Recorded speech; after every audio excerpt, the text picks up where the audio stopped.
Okay, round two. Name something that's not boring. A laundry? Ooh, a book club. Computer solitaire, huh? Ah, oh, sorry, we were looking for Chumba Casino. That's right, ChumbaCasino.com has over 100 casino-style games. Join today and play for free for your chance to redeem some serious prizes. ChumbaCasino.com. No purchase necessary. Void where prohibited by law. 18 plus. Terms and conditions apply. See website for details. Hello, it is Ryan, and I was on a flight the other day playing one of my favorite social spin slot games on ChumbaCasino.com. I looked over at the person sitting next to me, and you know what they were doing? They were also playing Chumba Casino. Coincidence? I think not. Everybody's loving having fun with it. Chumba Casino is home to hundreds of casino-style games that you can play for free anytime, anywhere, even at 30,000 feet. So sign up now at ChumbaCasino.com to claim your free welcome bonus. That's ChumbaCasino.com and live the Chumba life. No purchase necessary. VGW. Void where prohibited by law. See terms and conditions. 18 plus. Hey, what's going on, man? Tyler here with Black Diamond Softball and Fitness. Got a brand new episode of the Foul Pole Daily Show for you. Appreciate you guys stopping by, checking this one out as well. If you guys haven't yet, please check out the YouTube channel. It's youtube.com/@foulpole2foulpole. Constantly putting stuff out there on there as well. Hop over there, hit that subscribe button, and turn the notifications on so you don't miss any of the new stuff that we're putting out.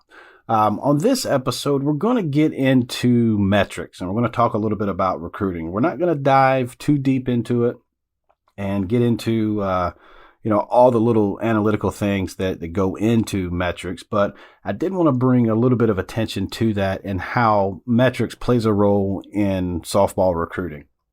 Now, if you're at a younger age, like 8s, 10s, and 12s, not that important right now. It gives you a little bit of, anxiety if you're looking at these numbers and you're thinking, okay, well, I'm only throwing this hard or pitching this hard or swinging the bat this hard. For parents, I wouldn't look too much into it. For players, it might be fun to see how hard you can throw a ball or pitch a ball or hit a ball or something like that. Without getting hurt, but don't put too much thought into it right now. Just continue to work on your mechanics and building a strong core and work on your fundamentals. And just same thing with 14s, 16s, and 18s. It's still the same thing. We want to be within our mechanics, but also understand that there are certain numbers or certain measurements that kind of help you stand out above the rest, or at a minimum, kind of show where you're at as far as your peers are and who's getting recruited to go where and, what Division I numbers look like or Division II or Division III or whatever. And, I will say this in the beginning of it, the numbers that you see, it's pretty much a standard across the board. Like there's certain, averages, if you will, that, if you're there, then, hey, you're right in the thick of things. You're keeping up with the Joneses, if you will. But, some things that colleges, different scouts or recruiters or coaches that look at, they want to see, if you're fundamentally sound getting these numbers. If you're running up, taking a huge crow hop and, trying to throw the ball hard, yeah, okay, awesome. You made the pocket radar spike. But is that something you can do on a consistent basis? So when you're doing these tests and you go to these clinics or going to different camps or showcases or whatever, maybe you go with NSR and go to a combine or something, they're going to put you in situations to where it's game-like movements because that's where they're going to get the most consistency from. You're not walking up like Happy Gilmore and swinging as hard as you can, swinging out of your shoes and thinking that test score, that scenario plays out in game, and it just doesn't. So what are we talking about when we talk metrics? What are we looking at? There are some averages out there that you can kind of look at and say, okay, hey, here's where I need to be. Your outfielders with their throwing velocity are usually going to come up and it's almost like you're fielding a ball, glove side, coming up throwing, and how hard is that velocity? So if you're somewhere 65 to say 70, somewhere in there. That's about your average, high level softball player that's getting looked at, for college. Your infielders, they're not taking as big of a second baseman or a shortstop or a third baseman. Primarily, you're not taking such a big run up or a huge crow hop and stuff like that. It's more getting rid of the ball quicker. That's sort of what colleges are going to look at, but they still want you to be able to throw the ball across the field. So you're looking at a little bit lower is the averages as far as the elite level athletes are concerned. So you're looking probably somewhere between, say, like 52, 53 up into the 60s and beyond. That's normal. So you need to kind of know positionally where you're ranking at. Third baseman, this is where we're normally at. Catchers, this is where you're normally at. Now, when we talk catchers, the biggest metric for them is their pop time. How fast can they go from glove, throwing the ball, to second base with their glove? So that's why they call it a pop time. And if you're unfamiliar with that, the speeds from base to base, say like from first to second, what's that speed? A good number to look at is probably right around 2.5 seconds. If you would go 2.5 seconds, that's just a normal. If somebody was trying to steal a bag, if I was to look at 100 players, we could probably average it out. We go from speed demons to power hitters, and you're going to be somewhere around 2.5 seconds. So pop time needs to be below that, right? Some of the best pop times you'll see as professional athletes. Now, this is the high-end Olympic level, best catchers in the world type numbers, and we're talking like 1.6, 1.65. That's the number that they're trying to get to. If you're looking D1, if you're around 1.7, 1.8, I mean, you are elite. You are elite. So for a good high school, a travel ball, somebody like that, 16 years old, 15, 16, somewhere like that, if you're coming in around 1.9, 1.8, you're getting looked at. And there's a couple little nuances as you get bigger, as you get stronger, as you get faster. If you perfect that technique, of course, you're going to get better at that. But, if you're coming in at like a 2.3, I'm probably stealing on you. So you need to get better with that. But it just kind of gives you a gauge to look at. Lucky Land Casino, asking people, what's the weirdest place you've gotten lucky? Lucky? In line at the deli, I guess? Aha, in my dentist's office.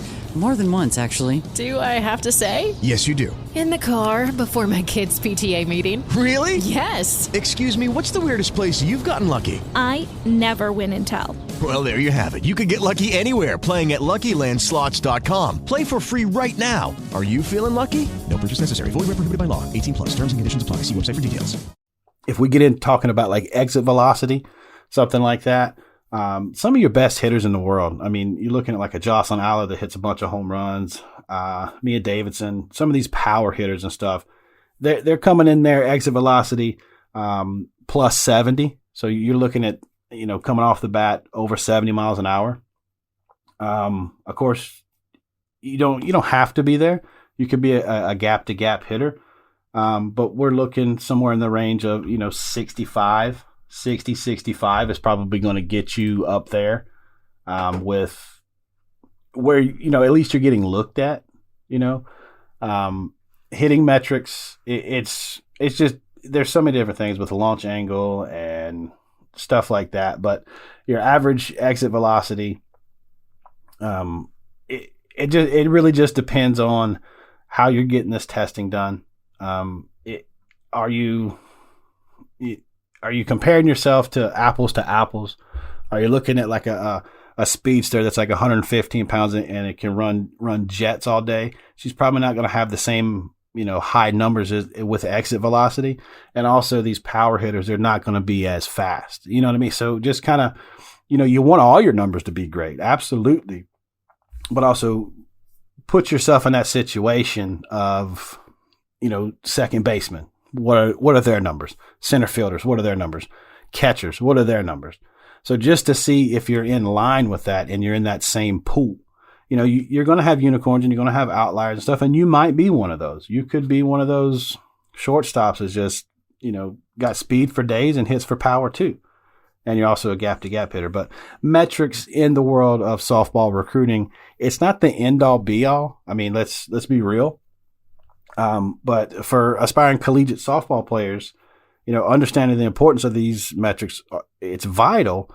And making sure you're regularly tracking and trying to improve these metrics can significantly enhance, the prospect of getting looked at, or, at least getting on someone's radar. And as always, man, you need to be seeking the guidance from your coaches, your specialized trainers.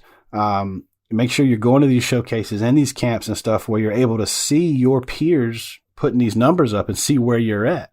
If you're the top dog or whatever, don't relax there and just be like, all right, well, nobody here is throwing 67. Okay, well, cool, but you need to continue to work. The integration of metric testing in softball recruiting it's huge. There's a shift in what's important and what's not, but all of that data that's there could be subjective unless you're going to these high-end tournaments or showcases or whatever, and you have what's deemed the top players in the country all there, and everybody's getting tested the exact same way. So we could be in North Carolina getting tested by this group of people, and then down in Texas, they're getting tested as well, not using the same gear, not using the same stuff. So you really don't know. But that's why coaches also understand that. So they have to balance the tangible with the intangible and say, hey, okay, this is what I saw in game. I can see that she can play, and here's her numbers, looking at it, breaking down the metrics of everything. I can see she's got a really fast pop time to the eye, and then boom, I see it. Yeah, she's got a 1.72. Those make sense. So it's not the end all be all. It's like, if you hit this number, you're going to get recruited. But at the end of the day, it helps enhance what a coach may already see or may already know. I mean, you may not have to do any type of metric testing whatsoever, and a coach just sees you play and it's like, boom, that's the one I want. Or you could jump off the page at somebody and go, man, there's no way this girl has these numbers. I have got to go see her. And boom, the college coach shows up, watches you play a tournament, and wow, your numbers actually do match your play. So, it's different. It's different for everybody. And again, I'm not an expert. I'm not going to tell you that I'm an expert, but I'm just telling you what my experience has and the people that I talk to and the articles that I read and who kind of influences my opinions on things. So if you don't take anything from that, just understand, get your metrics out there, get your testing and stuff done, see where you're at and see where you stack up, see where you need to improve. If nothing else, it gives you sort of a goal. Like, hey, right now my, home to first is 2.6 seconds. I want to get that down to 2.4 seconds, something like that. Or if my pop time is not sub 2, and within the next 2 months, I want to get my pop time average 1.8 seconds. So use it to your advantage. It's out there. Different things you can do. You can always build, swing strength.